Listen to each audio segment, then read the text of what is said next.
Bonjour. C'est moi Orson Welles. Ceci est ma maison que vous voyez derrière là. Pas mal, non? C'est français. Je me permets d'interrompre ce film parce qu'on se fout un peu de ma gueule. C'est du vol et du plagiat. J'aime pas trop les voleurs et les fils de pute.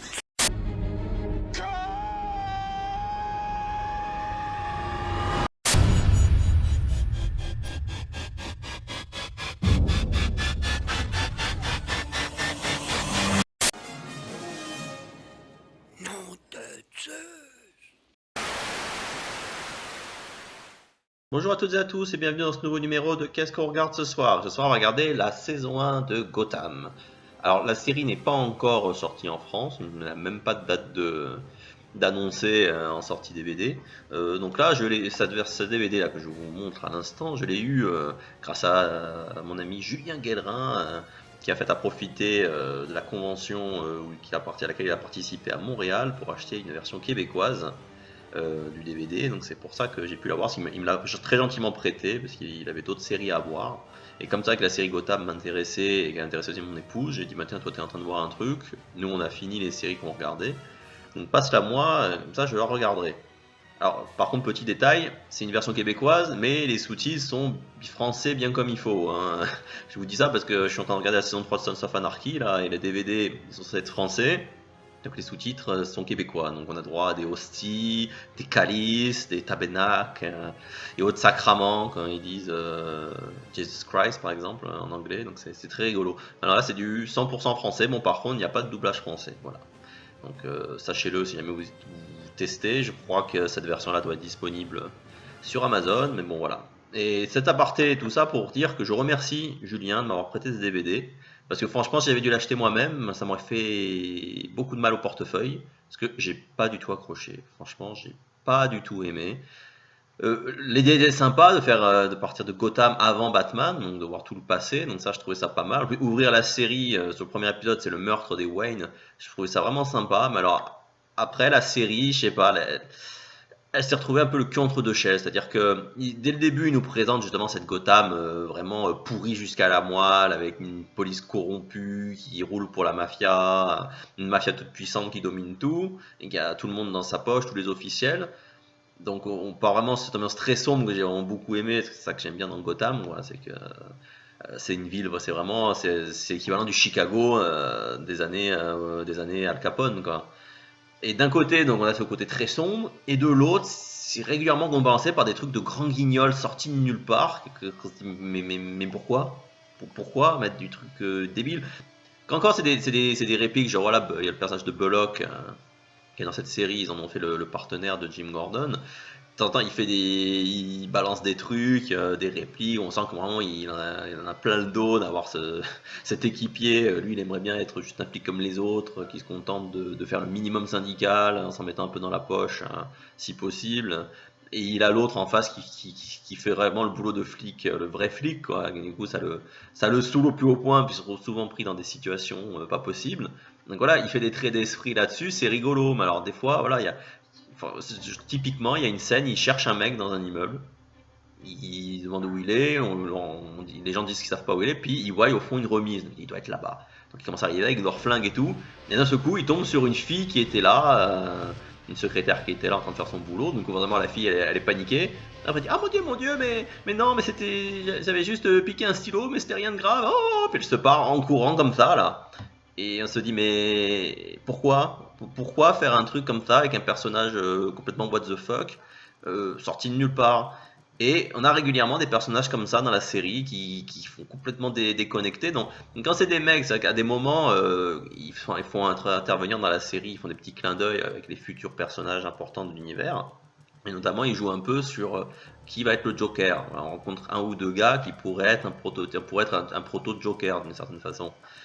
Donc, il y a des mecs comme ça qui les fassent un peu grandiloquents parce que c'est leur personnage, ok, mais voilà, le coup de la secrétaire là, c'est n'importe quoi. Et il y a des tas de persos comme ça, voilà, il y a le personnage de Edward Nygma, le futur homme mystère, qui là dans la série joue un expert médico-légal pour la police. Et pareil, il est complètement azimuté.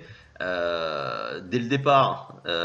Donc après, effectivement, on voit son évolution. Au début, c'est juste un mec un petit peu foufou qui aime bien faire des blagues. Mais au fur et à mesure, on voit qu'il commence un peu à avoir les premiers jalons de ce qui va être plus tard. Ça, c'est le genre de passage que j'ai trouvé bien. Mais c'est noyé, voilà, je veux dire, dans ce truc. Voilà, on a c'est plein de petites histoires. Il n'y a pas vraiment de fil conducteur, on va dire.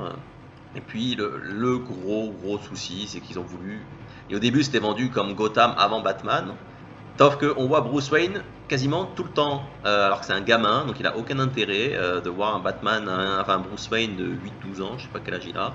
De le voir à longueur d'épisode, ça n'apporte rien, mis à part dire oh regardez, il y a le futur Batman, mais il sert à rien. Toutes les fois où il est dans la série, ça sert à rien. Alfred tel qu'ils l'ont fait dans la série, il est insupportable. Voilà, Alfred, pour moi, c'est vraiment le majordome anglais très réservé, mais on sent qu'il a un côté affectif pour Bruce. Là, franchement, il y a des moments, mais on dirait que limite ça l'emmerde, quoi. Il est sec, il est cassant, le gamin il est en deuil, limite, tu dis bon, il faut que tu montres rien là, hein, vas-y, faut rester digne. J'ai pas du tout aimé cette approche du personnage. Là, ils nous foutent de la Selina Kyle aussi dès le début. Donc, elle était une gamine des rues, mais elle aussi, ils en font trop. À chaque fois elle fait toujours une arrivée avec 50 mètres d'acrobatie de partout. Genre, ouais, pour bien montrer, regardez, c'est Catwoman. Mais pareil, son personnage, il est complètement changeant. Là aussi, ils ont voulu garder un peu le côté, évidemment, Catwoman dans les comics. Un coup, elle est du côté de Batman, un autre coup, elle est voleuse, donc ils sont pas amis. Mais là, limite, elle est schizophrène, quoi. Il y a un épisode, c'est ah Bruce, je t'aime bien, puis l'épisode d'après, c'est mais t'es qu'un pauvre petit con, dégage, je veux plus te voir. C'est pas logique. Et là, il y a plein de personnages comme ça. Pareil, le pingouin, c'est un personnage vraiment très bien traité dans la série. L'acteur le joue super bien, mais pareil, il y a des moments où il agit, on comprend pas. Il y a des réactions bizarres. Et c'est vraiment dommage qu'ils ont regardé cette ambiance sombre tout au long de la série. Les moments où c'est vraiment sombre, voilà. La série, je me dis, ça a été une purge, j'ai eu beaucoup de mal à mettre. Par exemple, voilà, les 4 derniers épisodes, ça a remonté pour moi le niveau de la série. C'est pour ça qu'elle aurait une meilleure note que ce que je lui aurais donné sans ces derniers épisodes. Parce que voilà, ça vient. Là, c'est vraiment dark, c'est sombre, il n'y a pas de l'humour à 2 francs 6 sous. Voilà, c'est le Gotham tel que je me l'imaginais et tel qu'on l'apprécie de le voir, avec ses guerres de mafieux, ces tueurs en série très glauques. Voilà, franchement, les 4 derniers épisodes, ils sont très bons. Et c'est peut-être les seuls qui m'ont peut-être donné envie de voir la saison 2. Quoi qu'encore, j'y suis un peu déçu parce que le dernier épisode a laissé augurer quelque chose de vraiment pas mal. Sauf que on a l'impression qu'ils ont voulu boucler l'intrigue pour la saison 1. Donc la saison 1 se conclut d'une certaine façon. Mais c'est un peu dommage parce que je pense qu'ils auraient pu garder des éléments pour la suite. Et donc, moi je disais qu'il y avait les points noirs, je te parlais de Bruce Wayne, mais alors un autre point noir vraiment pour moi dans la série, c'est le personnage de Fish Mooney qui est joué par Jada Pinkett Smith, donc la femme de Will Smith. Il est horrible son personnage, voilà, c'est exactement ce que je disais, c'est qu'ils n'arrivent pas à trouver, c'est un personnage, c'est une mafieuse qui travaille pour Carmine Falcone, qui est donc le grand chef de la mafia de Gotham.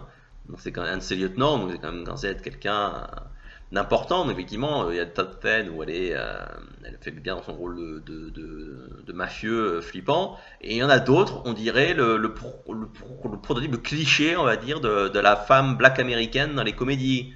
Quoi, c'est ah mon chou, tu fais quoi? Voilà, c'est que des trucs comme ça, mais tu dis, mais attends, t'es un mafieux quoi, c'est quoi ces trucs, on dirait une diva qui fait son show chez Oprah quoi, franchement, là aussi j'ai pas compris, à chaque fois qu'il y a une histoire sur son personnage, on n'a qu'une hâte, c'est de passer à autre chose. Et puis voilà, donc c'est ce qu'ils disent, tout ce que j'avais à dire dessus. Bon, c'est vrai qu'il y a certains qui me disent oui, mais peut-être que tu attendais trop de la série, mais justement c'est ça le problème, j'en attendais rien de Gotham, parce que le principe au début, ça m'intéressait, j'avais téléchargé à l'époque le premier épisode, mais j'ai jamais regardé, parce que j'avoue que télécharger les trucs c'est pas mon trip, je le fais vraiment que pour les séries que je suis à fond, parce que j'ai vraiment envie de le voir dès la sortie. Mais globalement, regarder sur mon écran, j'aime pas trop ça. C'est pour ça que je vous montre tous les DVD quasiment à chaque fois. Bref, mais justement, et donc, du coup, j'ai pas regardé, mais j'ai suivi un petit peu les critiques des épisodes sur des sites anglais. Et justement, dedans, ils cassaient la série. Pour la saison 2, ils disent que le niveau remonte, on verra bien. Mais voilà, pour la saison 1, ils la cassaient pas mal, notamment. Ils il parlait de ce personnage et il disait ouais, l'actrice elle en fait trop, ses histoires elles sont inintéressantes, le personnage il sert à rien.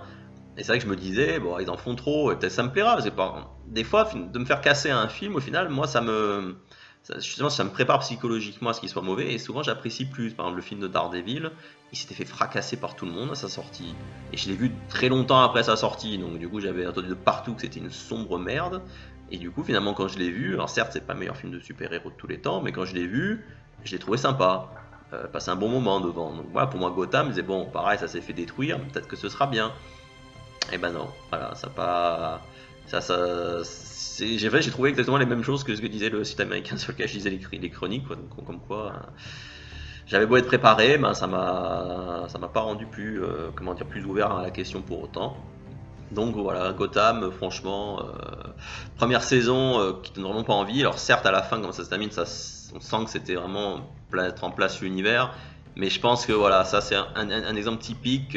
Les séries de 22-24 épisodes, c'est un peu archaïque dans l'heure actuelle. Je trouve que les séries de 10-13 épisodes, 10-13 saisons passent beaucoup mieux. Même Walking Dead est un poil plus long, mais là que c'est scindé en 2 saisons de 8 épisodes, en une seule, donc on va dire que ça passe un peu mieux. Mais c'est vrai que voilà, je m'étais fait la même réflexion que j'avais vu Arrow saison 3, je me disais mon dieu, mais 24 épisodes, à la fin j'en pouvais plus, je saturais, quoi, parce que l'histoire traînait trop en longueur.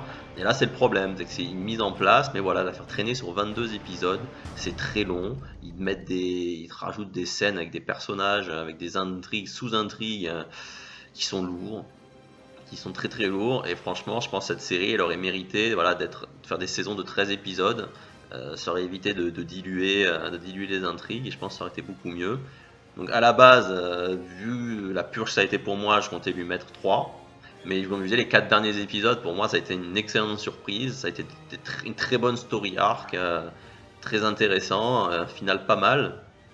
Donc ça fait qu'au final, bon, cette série, je lui laisserai le bénéfice du doute, donc je lui mettrai 5 sur 10 au final, en disant que bon, l'introduction n'était pas formidable, mais peut-être qu'ils pourront faire bien par la suite. Ils ont introduit pas mal de persos, ils ont fait quelques références sympas à Batman avec des personnages qu'on sait qu'ils peuvent prendre de l'importance pour la suite. Donc après je dis why not, mais voilà, première saison trop longue, trop d'histoires sans intérêt, donc voilà, à voir éventuellement, mais franchement j'attends de voir la saison 2 ce qu'elle va donner. Mais ils ont intérêt vraiment à bien relever le niveau parce que c'est pas gagné la saison 1. Voilà, bah écoutez, j'espère que cet avis vous aura été utile, vous aura décidé peut-être à regarder Gotham, je pense que ça va passer à la télé française bientôt, si c'est pas déjà le cas. Donc voilà, écoutez, jetez-y un œil à l'occasion pour vous faire vos propres idées. Comme d'habitude, n'hésitez pas à laisser vos commentaires pour qu'on puisse discuter sur la série, que vous ayez aimé ou pas. Ce sera avec plaisir que je débattrai avec vous sur le sujet. Et je vous dis à très bientôt pour un nouvel épisode de Qu'est-ce qu'on regarde ce soir. I love this city, and I see it going to hell. Sometimes I think this place is cursed, but I won't let it fall apart without a fight. Citizens of Gotham, we will not, we cannot let these killers and these robbers and these rapists and these thugs win. Not on my watch. There is a war coming. A terrible war. There will be chaos. Rivers of blood in the streets, I know it. It's my new partner, Jim Gordon. You have a little danger in your eye. I wonder what you plan to do with that. You killed people before?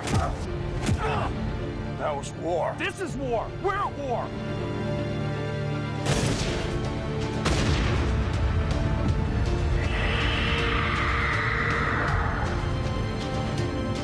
What's your name? My name's Bruce Wayne. I promise you, I will find the man who did this. I'm learning to conquer fear. Fear doesn't need conquering. Fear tells you where the edge is. Somebody has to take over. It might as well be me. Gotham is on a knife edge. This is not a city for nice guys. Stop or I'll shoot!